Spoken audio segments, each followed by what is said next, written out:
السلام عليكم. الكلام اللي هقوله دلوقتي يا جماعة كلام مهم جدا، ويا ريت الناس تسمع الفيديو لآخره. أولا، بمناسبة عيد ثورة 25 يناير وعيد الشرطة 25 يناير، أحب أقول كلمتين.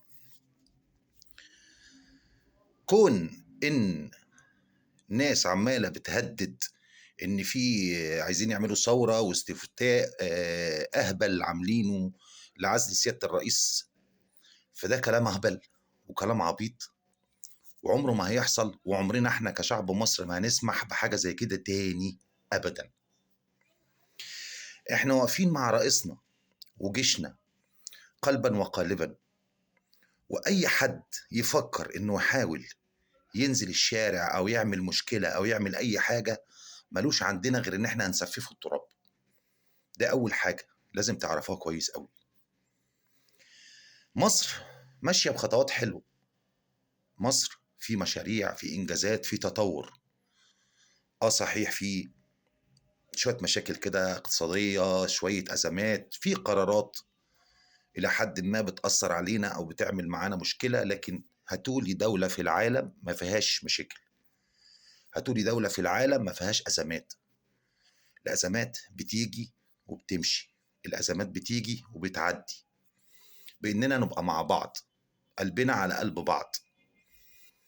أزمة زي القانون الإيجار القديم هتعدي وهتمشي، وفي طعون متقدمة قدام المحكمة، والمحكمة الدستورية ممكن ترجع الموضوع للبرلمان تاني. احنا في دولة قانون.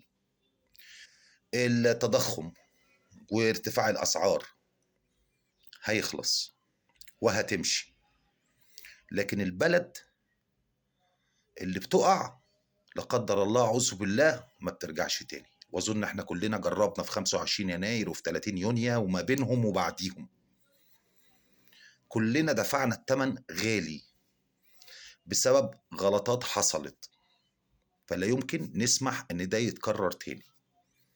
انا بعيدها وبكررها، كلنا مع سيادة الرئيس وكلنا مع الجيش المصري العظيم، ومش هنسمح لأي حد من بره أو من جوه يحاول يهد البلد دي تاني. كل سنة وانتم طيبين. وأنا عارف إن أنا هتشتم وفي ناس كتير هتخش تشتمني، لكن أنا عارف هم مين، وعارف إن هم لجان متسوحين علينا.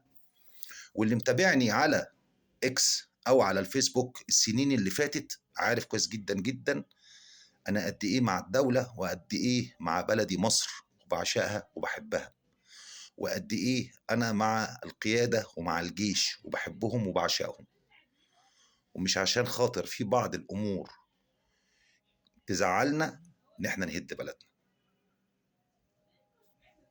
تحيا مصر، السلام عليكم.